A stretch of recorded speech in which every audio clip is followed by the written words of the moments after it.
If you're watching this video, you need to know that I had two options. One, to create a new YouTube channel, or two, to continue with this channel. Now, if I open a new YouTube channel, I don't lose anything. I'm just starting from scratch. But if I continue with this one that has, I think, around 50 subscribers, I don't lose anything. I'm just redefining the content. So why not just redefine the content? And the thing is, I have had an idea in my head for the past 4 weeks, and I'm gonna hit myself if I don't try that idea. Now, it's gonna sound strange, and someone will say, "Oh, you need to redefine it, plan your strategy, plan." I don't wanna hear it. Don't hear it, because if I think it too much, I'm not gonna do it. So, welcome to Conversations with Strangers.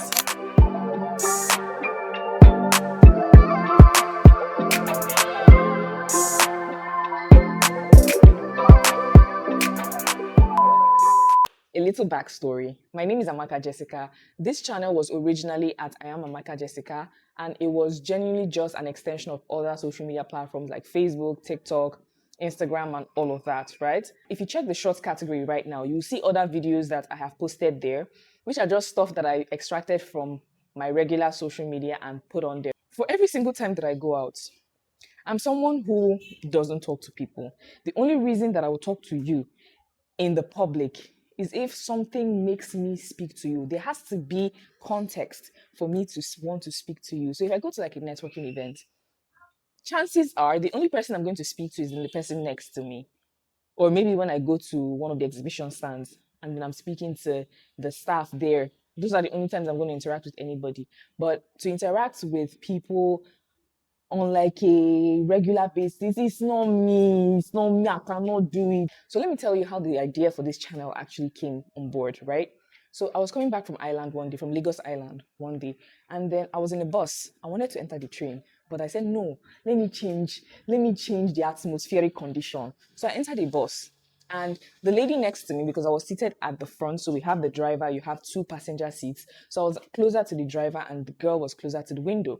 So we were stuck in traffic, and anytime I just want to look by the side just to see the passerbys, she will bend her phone. And I'm like, what are you hiding? She did it 1, 2, 3 times, and I started getting suspicious. So I'm like, let me see what you're hiding. So from the corner of my eye, I look, and I noticed that she was actually reading a manga, a webcomic. And I'm someone that reads webcomic. If you follow me on social media, on Instagram, you'd see that I also post stuff about webcomics that I read from time to time. So after seeing it once, twice, and I said, oh, do you read webcomics? She was like, yes. She was so excited. I was shook for a bit, but then she was like, oh my God, you read webcomics too? What's your favorite webcomic? Things like that. And I told her mine. Mine is Eliseed currently. And then she was like, oh my God, Eliseed, you have good taste. So we started interacting about the kind of webcomics that we both like. She showed me an entire list of webcomics that she currently reads. We exchanged numbers actually. And then I was like, oh, I noticed that throughout that week, I was talking to strangers, right? Because there has been a very radical shift in my life that has caused me to put myself out there continuously on a daily basis.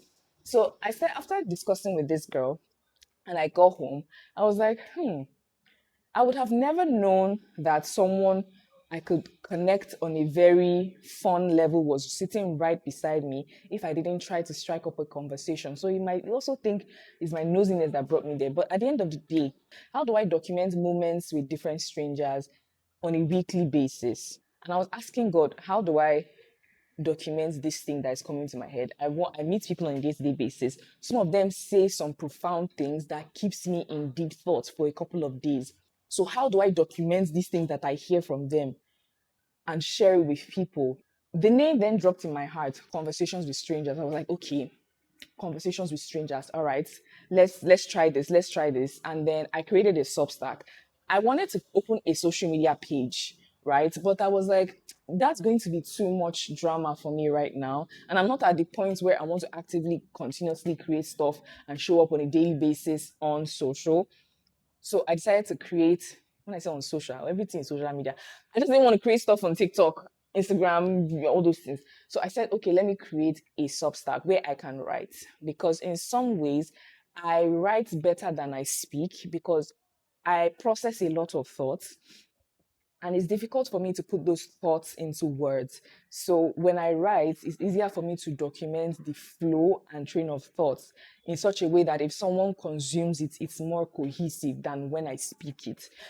I know that if I continue doing stuff like this and practicing speaking and curating my thoughts in video format, I'll become better at public speaking. But for now, I decided to start by writing on Substack, which I have published, and I'm going to put the link in the description below. But for now, I have published, I think, 5 articles of different lessons and different thoughts that I always have about like meetings and things I've heard, maybe in church, on the street, in an event, something like that. So feel free to go in there and check and read stuff. And if you leave a comment, that would be great. If you can subscribe to it, that would be great. But moving on, for this first video, there are 4 things that I wrote down on my notepad that I have learned in the past 3 months up until making this video. The first is know thyself. I have realized that a large part of my identity has been tied to what people have said about me, and not in a negative format. So what I mean is your mom probably has a thought about you, or there's a way she sees you. Your sister has a way she sees you. Your friends have a way they see you. So because of those different facades that you put on when you are with those people, you then attribute your identity to those facades. But inherently, when you are by yourself, you are not those people. So I think that it is very important that I and you sit with thyself to identify what makes up your being and who you are.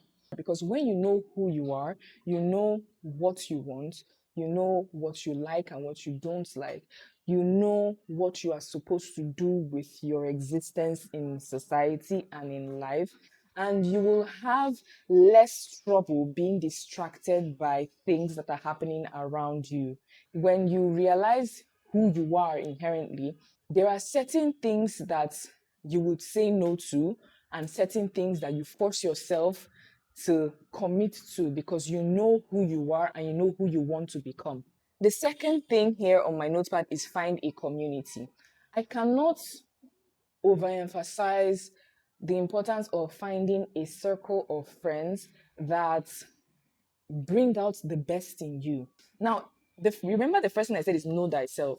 When you know the kind of person you are and you know the kind of person you want to become, that would inform the way you choose the people that are closest to you and around you. Because those people can make or break your future and draw you closer or draw you further from the goal that you want to accomplish. That thing about, oh, don't let your friends choose you, you choose your friends. They are also choosing you. So if you don't choose them back, they shouldn't be around you. And that's the honest truth, right? Make sure that whatever community of friends, you guys are not just going out to party, get drunk, smoke weed, sleep around and hoe around. Make sure that these people are feeding your soul and are nourishing your spirit and showing you the possibilities that you can accomplish, because sometimes you don't even clock the depth of your capacity and your capabilities. People are seeing it in you. So you need a circle of friends that can see it in you and quicken your spirit, okay? Next, have no regrets. Now, in August 2025, that's this year, I made a very radical decision. And that decision, I'm still suffering the consequences today. But when I say suffering the consequences, it's not like it's an entirely bad thing, but when you make a decision, there are consequences, whether good or bad. And if you make it with your 2 eyes open, you chest it. So I'm currently chesting the consequences of that decision that I made. But I'm going to say that if I didn't make that decision, I probably would not be making this video, and I probably will not have started that Substack. So I guess whatever the outcome of that decision is, and where that decision is going to take me, we will both see, right? But have no regrets as long as you, in your heart, that decision is not going to cause you harm. It is not negating the purpose of your life, and you are not doing it against your values. Because if it is, you are going to regret it. Even if you don't regret it immediately, when you reflect upon it, you are going to regret it. And if you're someone who is destined to be a public speaker, those things are bound to resuscitate itself in future. So the earlier you make sure, you cannot be 100% certain, but to a large extent, you can chest the consequences should they arise in another near future, if what I said makes sense, okay?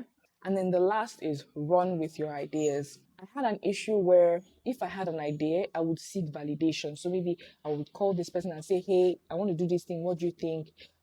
And if they say, oh, I just like this, I just like this, and then we will now over analyze the thing that I want to do, and I will end up not doing it. There's a term for it, analysis paralysis, when you overanalyze a problem and then you become too paralyzed to the point that you don't even execute. So sometimes it is very important that if you have an idea and you in your heart, you are convinced that that idea is worth it, it's worth something, even though it doesn't end up being a success, but you have an idea and you want to execute on it.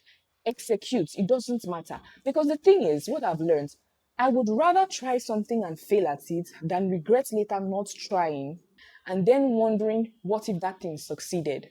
Do you understand? So you have to make sure that at every point you have an idea, run with it. Again, as long as that idea is not going to harm you, as long as that idea is not going to cause you too much pain. In fact, there's always pain in every decision. Sha, if the idea is not going to kill you, run with it. That's the long and short of this video, right? From time to time, I'm going to be posting videos of discussions that I have with strangers. And I believe that this will evolve into something really remarkable that you and I will both grow to love. But for now, this is the first video from Conversations with Strangers. Do I have another video at hand? I don't know. Catch you in another video. And for the first time, I'm going to be saying hit the subscribe button if you want to keep seeing videos like this or if you want to keep seeing me. Make sure to hit the notification bell. And as I said before, there is a link in the subscription below that will take you to the Substack profile where I write stuff from different stranger interactions, from things I learned. You can go there, read up, enjoy, leave a comment, and all of those orishi. I will eventually learn all the lingo, but for now, leave a comment down below, and I'll see you in another video.